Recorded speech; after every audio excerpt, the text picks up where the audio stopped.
Bismillahirrahmanirrahim. Assalamualaikum warahmatullahi wabarakatuh.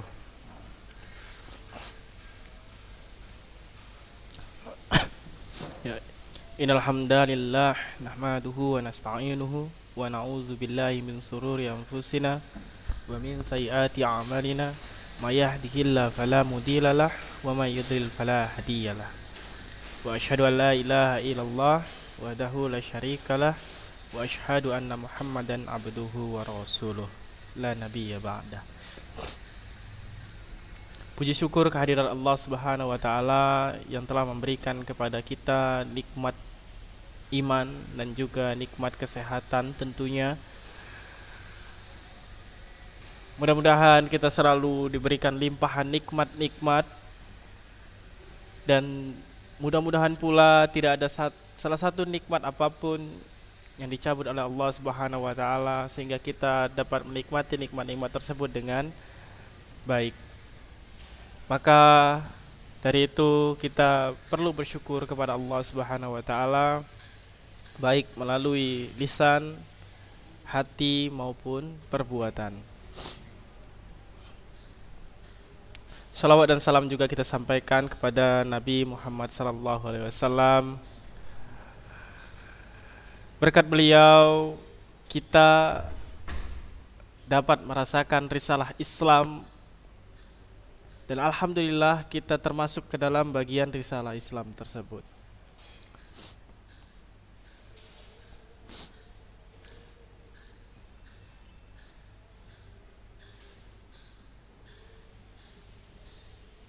Yang hadir 1, 2, 3, 4, 5, 6, 7, 8, 9, 10 orang. Yang lain mana ini? Ana ingatkan kembali ya. Ana ucapkan jazakallahu khairan kepada anda sekalian yang sudah mengirimkan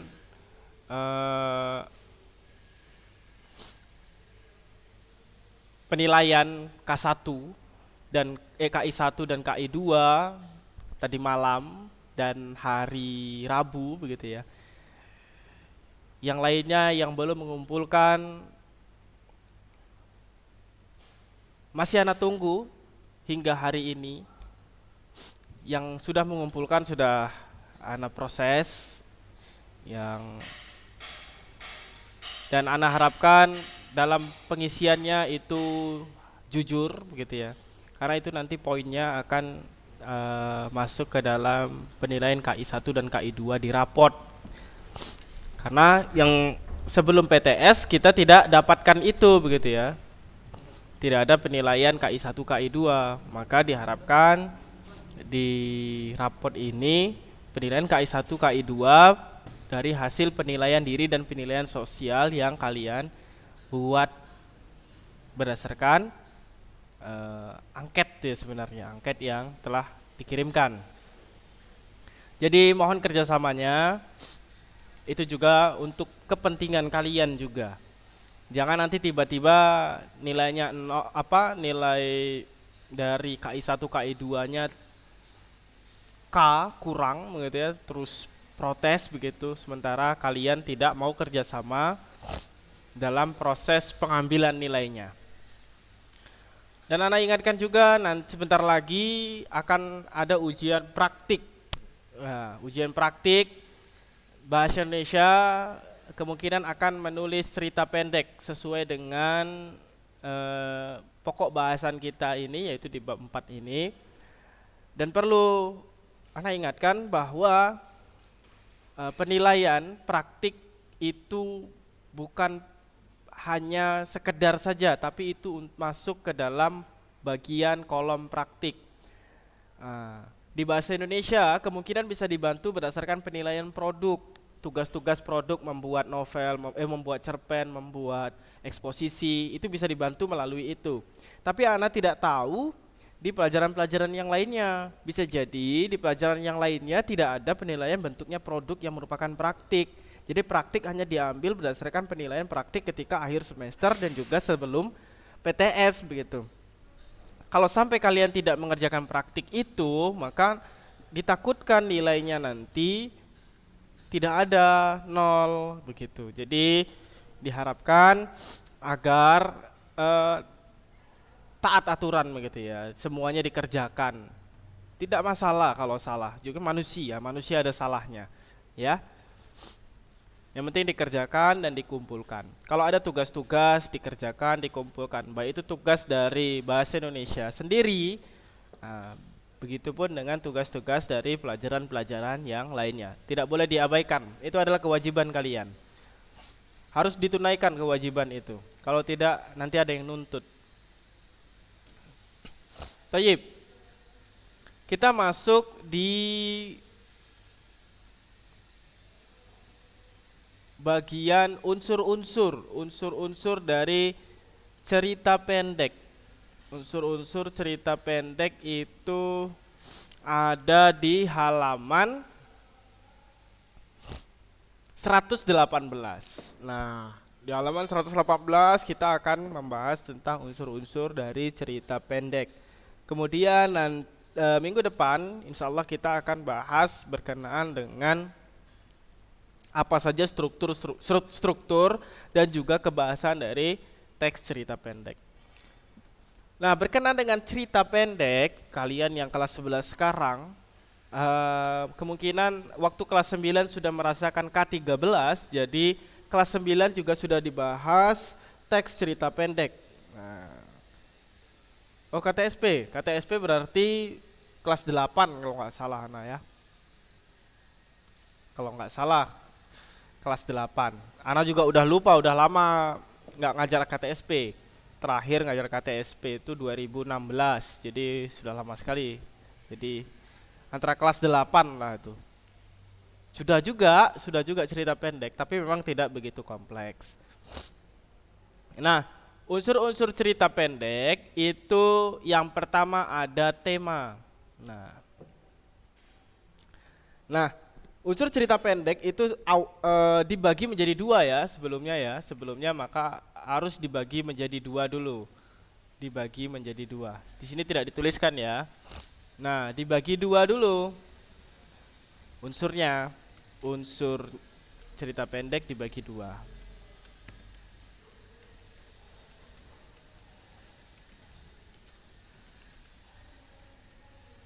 Yang pertama, unsur intrinsik, yang kedua unsur ekstrinsik. Unsur intrinsik berarti unsur yang membangun dari dalam.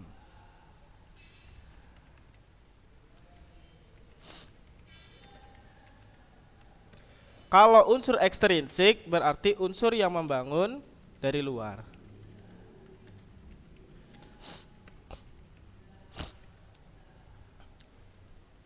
Nah, unsur intrinsik itu yang membangun dari dalamnya. Kalau misalnya sebuah bangunan, maka unsur intrinsiknya itu, unsur yang dari dalamnya bangunan itu adalah batu bata, pasir, semen, besi untuk tiangnya itu, kemudian apa lagi? Ya batu koral, atapnya seng gitu, atau mungkin sejenisnya lah, sejenis dari seng, jendela, kayu begitu ya. Itulah unsur intrinsik di dalam bangunan itu. Unsur ekstrinsiknya siapa? Unsur ekstrinsiknya adalah orang yang membangun dan juga yang mempengaruhi bangunan itu.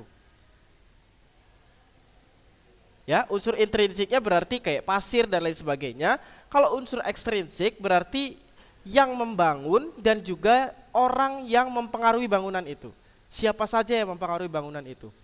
Misal, ada sebuah bangunan dibangun pakai pasir, pakai semen dan lain sebagainya. Siapa unsur ekstrinsiknya? Yang membangun tukang bangunan sama pemilik bangunan. Antum bangun rumah, antumlah unsur ekstrinsiknya. Siapa lagi unsur ekstrinsiknya? Unsur ekstrinsiknya adalah kebiasaan lingkungan. Di lingkungan A dalam proses pembangunan rumah dia harus mengikuti gaya arsitektur Belanda misalnya. Maka itu unsur ekstrinsik, unsur yang mempengaruhi dari luar bangunan itu sendiri gitu. Ya, anak kira antum pahami ini ya. Begitu juga dengan cerita pendek, unsur intrinsiknya berarti yang membangun cerita itu dari dalam dan tidak dipengaruhi oleh apapun yang ada di luar. Kemudian unsur ekstrinsiknya itu yang membangunnya si pengarang, kemudian nanti si pembaca. Setelah si pembaca nanti nilai-nilai sosial, nilai budaya, nilai agama, lingkungan yang ada di sekitar yang nantinya mempengaruhi cerita pendek itu sendiri. Mudah-mudahan dengan ilustrasi seperti itu dapat dengan mudah dipahami. Nah, kalau dia bangunan tadi kan unsurnya semen, nah kan nggak mungkin cerita pendek unsurnya semen. Nah, jadi unsur cerita pendek yang pertama ada tema. Di sini disebutkan tema adalah gagasan yang menjalin struktur isi cerita. Tema suatu cerita menyangkut segala persoalan, baik itu berupa masalah kemanusiaan, kekuasaan, kasih sayang, kecemburuan, dan sebagainya. Untuk mengetahui tema suatu cerita diperlukan apresiasi menyeluruh terhadap berbagai unsur karangan itu. Tema jarang dituliskan secara tersurat oleh pengarangnya. Untuk dapat merumuskan tema, kita harus terlebih dahulu mengenali rangkaian peristiwa yang membentuk alur cerita dalam cerpen itu. Jadi poinnya, kita baru bisa mengetahui tema dari cerita pendek itu kalau kita udah baca gitu. Ingat, tema antara novel dengan cerpen itu beda. Di mana letak perbedaannya? Kalau antum pernah baca novel, ayat-ayat cinta kira-kira temanya apa? Cinta yang religius, bisa jadi begitu ya temanya. Atau cinta yang mengedepankan nilai-nilai Islami, bisa jadi begitu. Temanya cinta poinnya. Tapi kalau di cerpen, dia lebih spesifik, lebih khusus. Ngomongin tentang cinta, tapi cintanya cinta apa?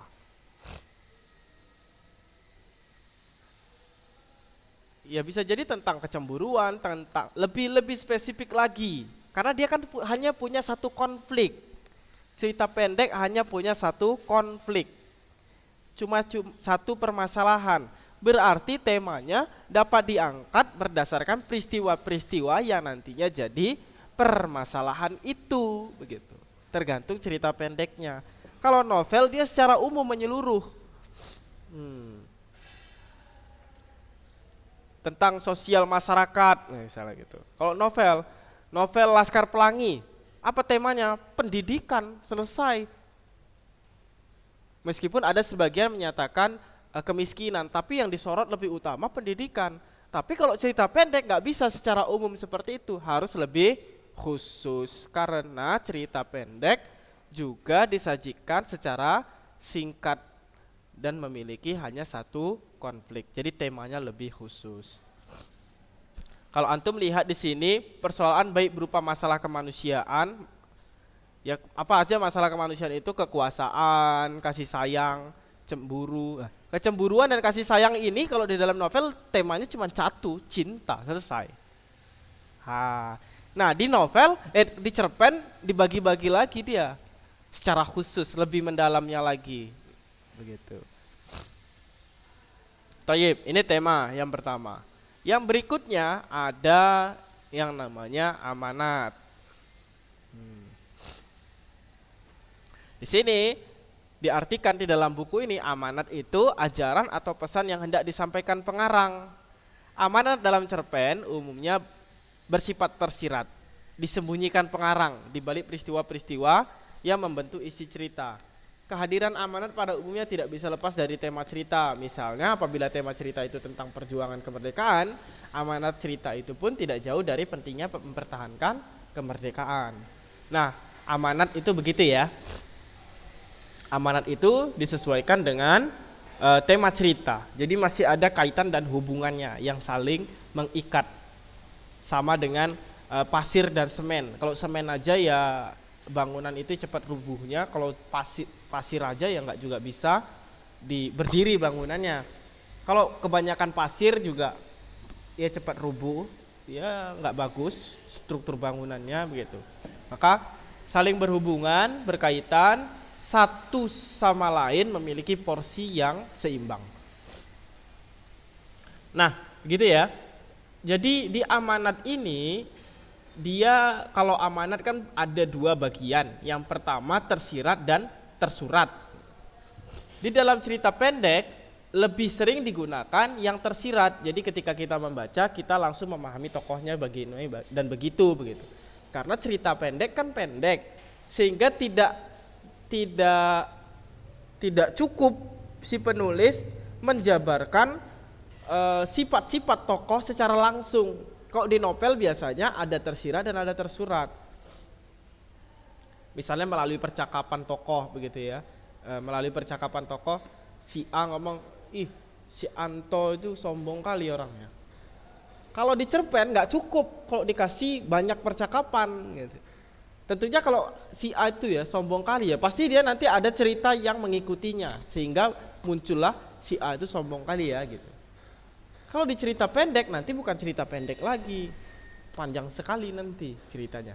Nah itulah mengapa lebih umum digunakan tersirat amanatnya, meskipun tidak menutup kemungkinan cerita pendek memiliki amanat yang tersurat. Tapi kalau di novel tersirat dan tersurat itu sudah jelas ada. Sudah jelas ada. Ya. Nah, amanat pun itu dibuat oleh pengarang. Dibuat oleh pengarang. Nah, interpretasinya bisa saja berbeda oleh pembaca. Pembaca bisa memiliki sudut pandang yang berbeda terhadap amanat yang diberikan oleh pengarang. Akan tetapi amanat yang ditangkap oleh pembaca pun diharapkan sama dengan amanat yang ingin disampaikan oleh si pengarang. Begitulah kira-kira amanat. Jadi poinnya begini. Sebuah karya sastra apabila tidak memiliki pesan nilai dan moral, maka itu tidak dapat disebut sebagai karya sastra. Jadi setiap karya sastra, baik itu puisi, cerita pendek, novel, drama, dia harus punya pesan nilai dan moral. Kalau tidak ada, maka itu tidak dianggap sebagai sebuah karya sastra. Buat puisi kan gampang, buat puisi makan, lapar, selesai. Bisa dibuat, tapi apa amanatnya kan tidak ada. Baik, selanjutnya ada penokohan.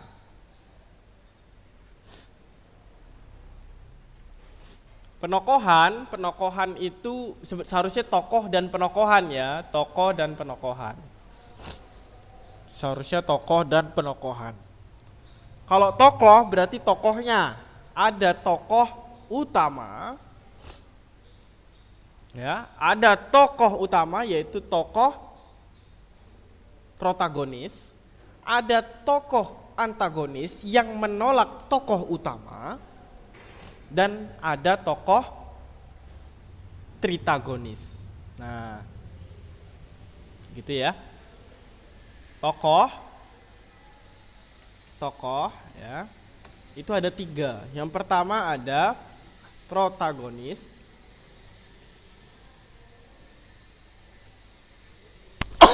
Alhamdulillahirabbil alamin. Yang kedua ada antagonis. Yang ketiga ada tritagonis. Nah itu tokoh ya. Protagonis berarti tokoh utama atau tokoh yang mendukung tokoh utama. Protagonis. Antagonis adalah tokoh yang menolak tokoh utama atau tokoh protagonis ini. Atau kalau di Indonesia itu tokoh jahat katanya gitu. Tritagonis adalah tokoh pembantu. Tokoh pembantu bukan berarti dia pembantu begitu ya. Nah, protagonis tidak selamanya tokoh baik. Tidak selamanya protagonis tokoh baik, meskipun kalau di cerita-cerita Indonesia protagonis itu selalu tokoh baik. Ya. Tapi kalau di cerita-cerita yang dikarang oleh orang-orang barat, protagonis bisa jadi malah tokoh jahat. Ya. Kalau yang penting protagonis ini poin utamanya adalah tokoh utama dan tokoh-tokoh yang mendukung tokoh utama. Kalau kalian pernah nonton filmnya film zaman dulu, udah lama ya, kalau nggak salah Ana tahun entah berapa lah itu ya. Kalau nggak salah Ana judulnya itu Mission Impossible. Di dalam film Mission Impossible itu, tokoh utamanya itu jahat. Mana jahatnya? Mencuri bank, begitu ya, menipu. Itu tokoh utamanya di Mission Impossible itu. Siapa tokoh antagonisnya? Antagonisnya polisi, CIA gitu ya. FBI kemungkinan besar begitu ya. Jadi tokoh yang seharusnya tokoh baik jadi antagonis di film ini gitu. Antagonis tidak selamanya tokoh jahat, tetapi tokoh yang menolak tokoh utama. Itu jadi harus kalian pahami itu ya. Sehingga tidak ada pemikiran terhadap si protagonis itu selalu tokoh baik. Meskipun secara umum rata-rata tokoh protagonis itu adalah tokoh baik, khususnya di cerita-cerita yang dibuat di Indonesia. Taib, itu adalah tokoh. Kemudian ada penokohan. Penokohan itu berkaitan dengan sifat atau karakter yang digambarkan oleh pengarang terhadap tokoh-tokoh yang ada di dalam sebuah cerita. Nah, ada hubungannya juga dengan tokoh dengan sifatnya itu dimunculkan secara tersirat dan juga tersurat. Untuk mengetahui tokoh-tokohnya itu, sifatnya, karakternya itu dibagi menjadi 6 bagian. Yang pertama, dengan teknik analitik langsung. Contohnya ini, Alam termasuk siswa yang paling rajin di antara teman-temannya. Ia pun tidak merasa sombong walaupun berkali-kali dia mendapat juara bela diri. Sifatnya itulah yang menyebabkan ia banyak disenangi teman-temannya.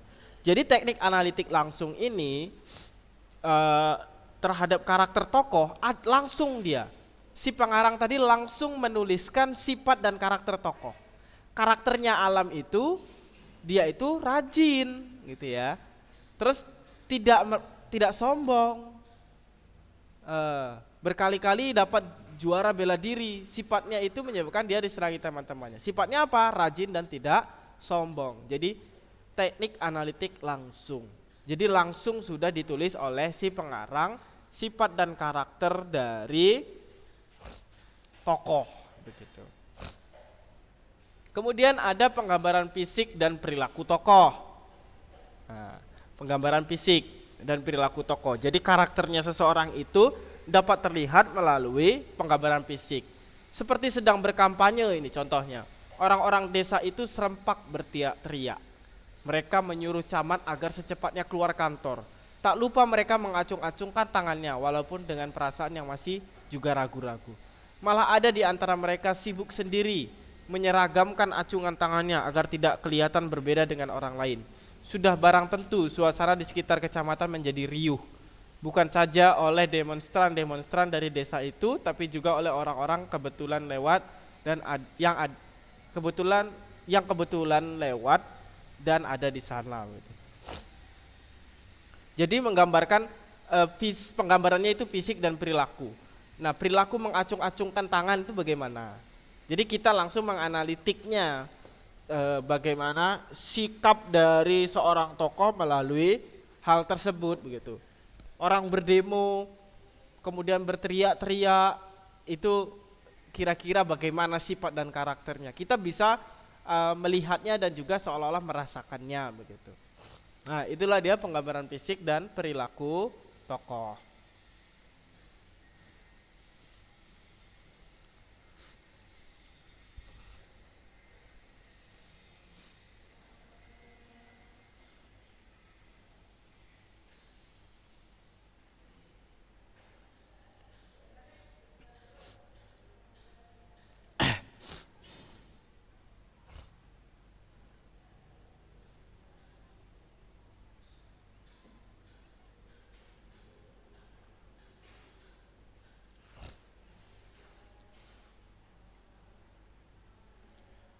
Bentar ya. Ini berapa menit lagi? Belum.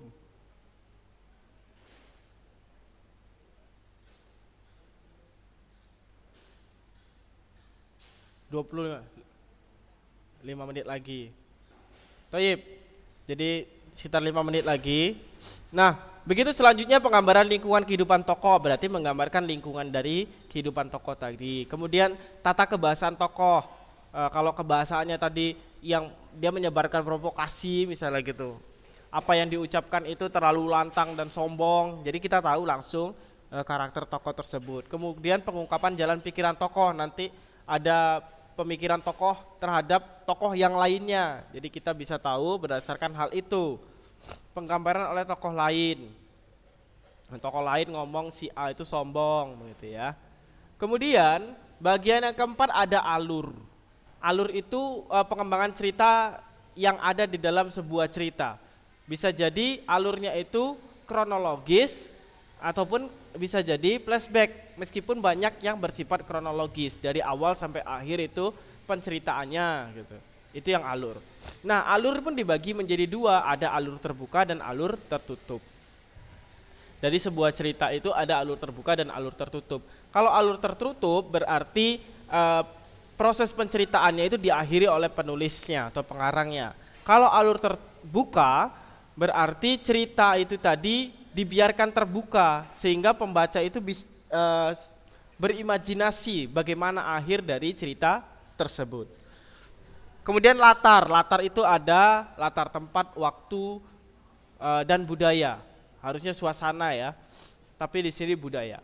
Jadi latar tempat berarti di mana tempatnya, kemudian latar waktu di mana waktunya, dan suasananya bagaimana.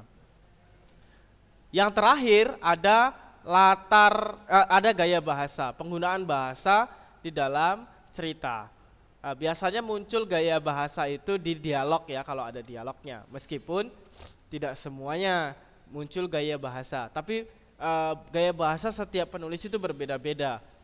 Biasanya penulis dari Medan, dia akan membawa kehidupan yang ada di sekitarnya, yaitu orang-orang Medan, maka penggunaan gaya bahasanya pun akan dekat dengan penggunaan gaya bahasa di Medan. Nah, begitulah kira-kira pembahasan tentang unsur-unsur unsur-unsur intrinsik dari cerpen. Kemudian ada juga unsur-unsur ekstrinsik. Apa saja unsur ekstrinsiknya? Unsur ekstrinsiknya itu dibagi menjadi pengarang, pembaca, dan nilai-nilai. Ya, itu unsur ekstrinsik. Yang tadi kan unsur intrinsik. Nah, yang tadi unsur intrinsik, yang ini di sini tidak dituliskan unsur ekstrinsik. Unsur ekstrinsik dari ini yang membangun dari luar dari sebuah cerita pendek adalah pengarang itu sendiri, pembaca, dan yang terakhir adalah siapa? Lingkungannya. Lingkungannya itu bisa berupa nilai sosial, nilai budaya, nilai agama, nilai politik, dan nilai-nilai yang lainnya. Nah, itulah dia unsur-unsur intrinsik dari sebuah cerita pendek. Thayyib, karena waktu kita sudah habis, pembahasan kita berikutnya di pertemuan ketiga, insya Allah kita akan bahas struktur dan juga kebahasan dari cerita pendek.